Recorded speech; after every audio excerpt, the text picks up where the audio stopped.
The corporate psychopath craves the feeling of power and control over other people, and their extreme behaviour sparked the interest of Professor Simon Kroom, a lecturer in supply chain management at the University of San Diego, and recent online graduate of the MSc in Psychology programme at the University of Liverpool. Together with his research partner Dr. Katharina Fritzen, a Liverpool PhD graduate and psychologist based in Australia, they examine the personality traits of these so-called snakes in suits and discuss ways to counteract a culture of mayhem and mismanagement. Probably the most well-known personality assessment for psychopathy is Hare's psychopathy checklist, and it's around people having these kind of superficial charm characteristics, so they can come across as being quite likeable, quite gregarious, quite outgoing, quite outspoken, tell lots of funny stories. But the charm has a superficial quality, so perhaps there's not much below the surface there. I worked with buyers and in purchasing all of my professional career, and a lot of the traits and behaviours you see in buyers, the people who spend essentially all of a corporation's money, very much charismatic, glib, charm and arrogance is certainly a highly appropriate term, but also an ability to kind of railroad or ride roughshod over suppliers and individuals within an organisation. So they don't really have empathy for people, they don't really feel remorse.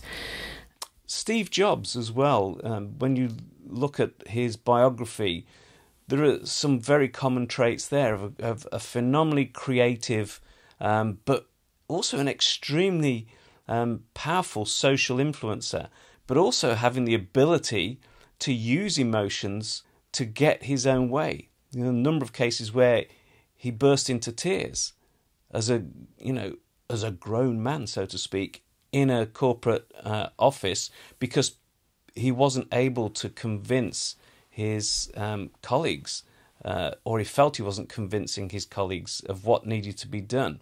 If we go back to the original definition by Cleckley, who was one of the initial people to describe psychopathy, if we sort of put those characteristics into a corporate setting, we get someone who potentially can function quite well, so quite high functioning in terms of intelligence, perhaps quite good at problem solving, quite good at creative problem solving.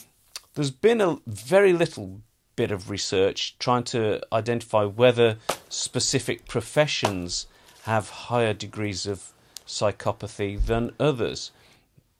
And you would think that people who work in Wall Street would be the obvious ones, but we also have seen work that has identified people who are first responders, people who work in trauma care, have high degrees of psychopathy.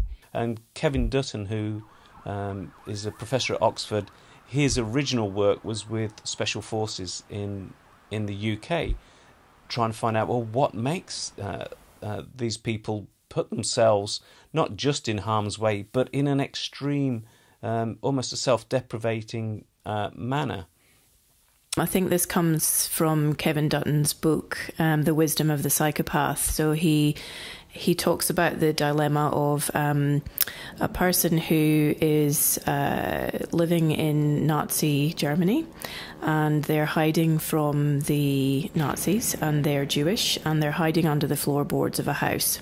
And there are 100 other people there with them, and there's a baby in there. And they can hear that the Nazis are approaching, and the baby starts to cry. And so what do? Do you kill the baby in order to save yourself and the other 100 people who are hiding from the Nazis, or do you not kill the babies? From a purely, I guess, utilitarian point of view, objectively, the right answer is to kill the baby because you're saving hundreds of lives. But most people would struggle with the idea of doing that, but not the psychopaths. Psychopaths invariably are great at impression management, so they're fantastic in interviews. They're the best thing since sliced bread. And then by the time you've discovered that they're a psychopath, if you do, it's way too late.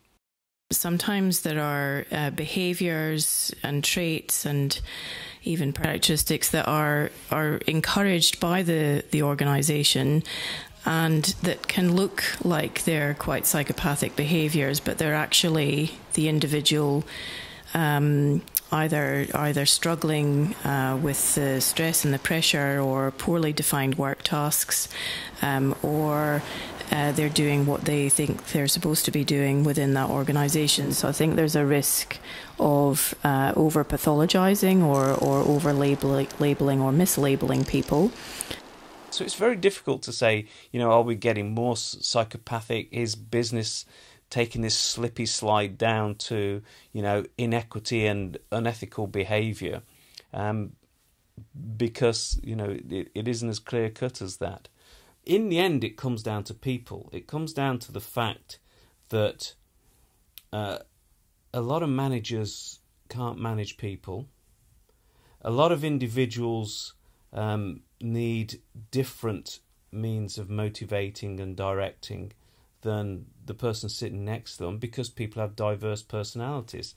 And that to me has been the big revelation of my learning over the last 3 years with the psychology program, is that if we try and treat our employees as a crowd, we're missing a big opportunity. And if employees are not satisfied, they're not being creative. And if employees are not being creative, then they're not switched on at work. And this is not about getting 40 hours of blood, sweat and tears out of somebody. It's about giving people the flexibility and the opportunity to maximise their potential in a way that serves the corporation. All of that is to say, the influence of psychopathic traits and psychopathic behaviour is not insignificant. It's not a trivial factor, but it's not a pervasive wallpaper in every corporate boardroom.